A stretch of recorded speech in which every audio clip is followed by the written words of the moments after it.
Ditres Narkoba Polda Sumsel memusnahkan barang bukti sabu, Inex, Otomidate, sama Sinte. Hasil ungkapan kasus akhir Mei sampai awal Juni 2026. Dari pengungkapan kasus tersebut, polisi menangkap 37 tersangka. Selama akhir Mei sampai awal Juni 2026, Ditres Narkoba Polda Sumsel mengungkap 25 kasus dengan ngaman ke 37 tersangka.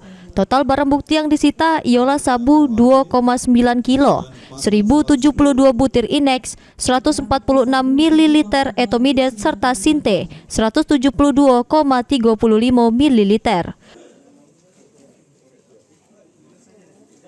Segala barang bukti yang disita tersebut kemudian dimusnahkan, namun sebelumnya dicek dukin keasliannya oleh tim laboratorium forensik. Pemusnahan dilakukan dengan cara di blender, dicampur dengan cairan pembersih lantai. Untuk Etomidate, pemusnahan dilakukan dengan cara dihancurkan.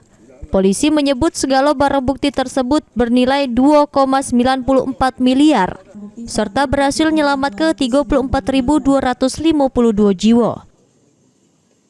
Masih berproses pemeriksaan, tapi amanat undang-undang kan harus kita musnahkan setelah kita sisih. Kalau kita perbandingkan ini, bisa kita selamatkan jiwa warga kita sebanyak 34.252 jiwa. Dan tadi kami sampaikan kalau kita bandingkan dengan nilai rupiah, ya, ini setara dengan 2,3 M.